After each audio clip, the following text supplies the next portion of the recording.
Mike Tyson just crumbled Jake Paul, and it's all thanks to a bombshell from Mike Perry. This man has revealed a juicy secret he's been sitting on. And Jake? Well, let's just say he didn't take it well. He threw a tantrum that would put a toddler to shame. You know how they say people who've been up close and personal know the real dirt? Perry definitely fits that bill. He exposed one of Jake's cruel secrets. And trust me, it's a game changer that could seriously mess up Jake's future partnerships and sponsorships. After his victory against BKFC champ Mike Perry, Jake Paul was flying high with confidence. He wasn't just proud. He was outright mocking Perry and declaring that no name, including Mike Tyson's, could stand against him. This brash overconfidence was not without its reasons, as Perry revealed in the post-fight interview. Perry hinted at something much more controversial. He had seen Jake using performance-enhancing drugs, PEDs, that significantly boosted his performance. The special stuff that you might be taking, I don't know. No, I'm just messing with you. This nigga looks like a hot pocket, bro. Everyone says he be doing. To understand the gravity of Perry's accusations, we need to revisit the fight between Jake Paul and Mike Perry. The fight took place on July 20th, 2024, and was one of the most anticipated matchups in recent boxing history. In the early rounds, Perry dominated, showcasing his experience and skill. He landed more punches, controlled the pace, and seemed to be on his way to a comfortable victory. However, as the fight progressed into the 4th and 5th rounds, something extraordinary happened. Jake Paul, who had been struggling to keep up, suddenly transformed into an entirely different fighter. Jake's transformation was nothing short of miraculous. He began moving with a speed and agility that seemed almost superhuman. His punches carried more power, and his endurance appeared boundless. Perry, who had been in control, found himself on the defensive, unable to counter Jake's newfound ferocity. This sudden change raised more than a few eyebrows and led to Perry's suspicions. Whatever stuff I'm taking ain't working, bro. He has a terrible build, bro. If he was taking shit. That shit. Well, actually, like, what do you think it is that about Jake that makes people say that he's on something? Like, what like, is it just the fact that he's progressed so much in the sport, but I don't also know, that the fact that you went from like, cause I really hard. Perry expressed his frustration and hinted that Jake's extraordinary performance might not have been entirely natural.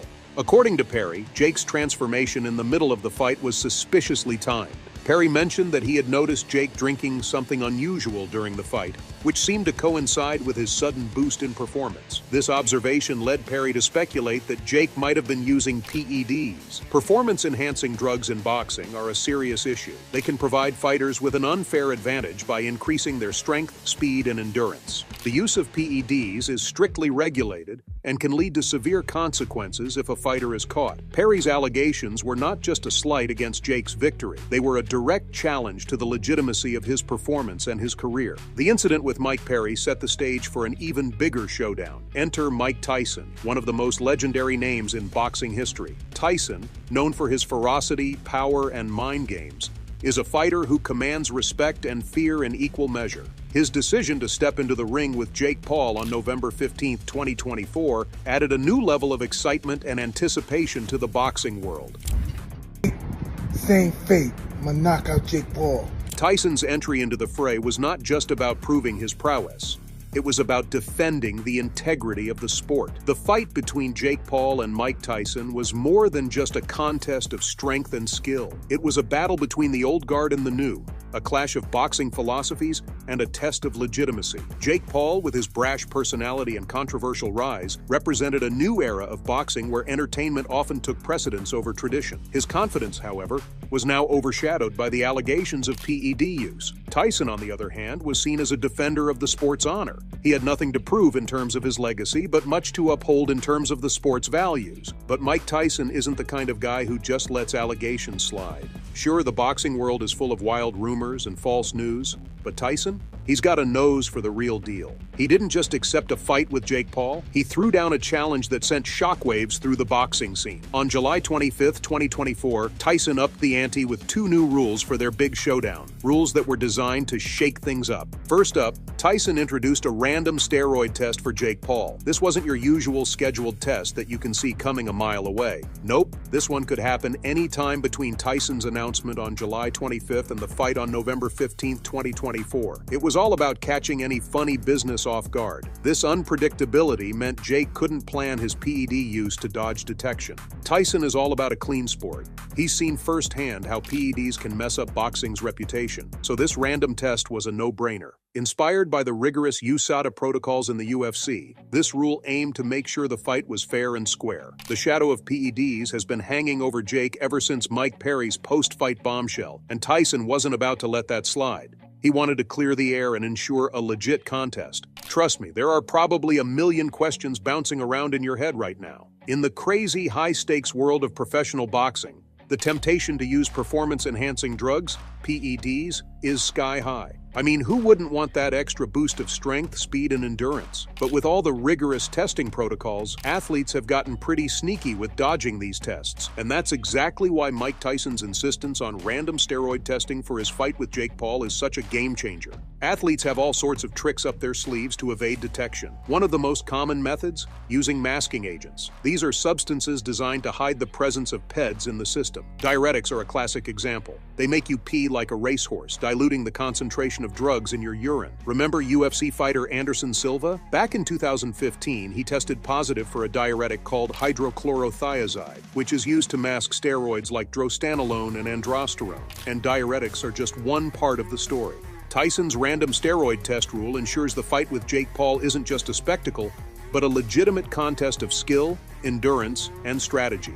Tyson's insistence on this rule shows his commitment to preserving the honor of boxing, a sport that's seen its share of doping scandals. By enforcing stringent measures, Tyson is not only protecting his legacy, but also setting a standard for future fights, ensuring victories are earned through talent and hard work, not chemical enhancements. The second rule laid down by Mike Tyson for his fight against Jake Paul is both simple and brutal. The match can only be decided by a knockout. This rule means no technical knockouts, TKOs, will be counted. Only a full knockout, where a fighter is completely incapacitated, will determine the winner. This stipulation adds an element of finality and brutality to the bout, ensuring that only the most decisive outcome will be accepted. A technical knockout, or TKO, occurs when a referee decides to stop the fight because one fighter is no longer able to defend themselves effectively. This decision is often made to protect the health and safety of the fighters. For example, if a boxer is taking too many unanswered punches and is at risk of serious injury,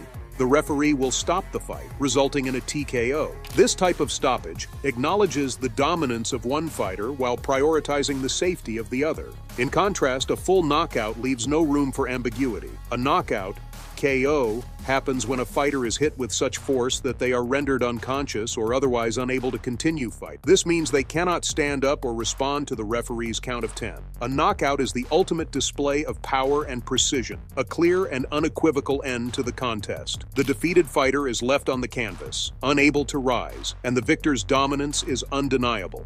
Historical fights offer a glimpse into how the knockout-only rule could have drastically altered the outcomes and narratives of some of boxing's most famous matches. One notable example is the fight between Lennox Lewis and Vitaly Klitschko on June 21, 2003. Klitschko was ahead on the scorecards when the fight was stopped due to a severe cut above his eye, resulting in a TKO victory for Lewis. Under Tyson's knockout-only rule, the fight would have continued, potentially changing the outcome entirely. Another significant example is the bout between Sugar Ray Leonard and Thomas Hearns on September 16, 1981. Leonard was declared the winner by TKO in the 14th round after a barrage of punches left Hearns unable to defend himself. If the knockout-only rule had been in place, Hearns might have had the opportunity to recover and continue. The rule also brings to mind the infamous fight between Mike Tyson and Evander Holyfield on June 28, 1997, known for Tyson biting Holyfield's ear. The fight was stopped, and Holyfield was awarded a TKO victory due to Tyson's disqualification. Had the knockout-only rule been applied,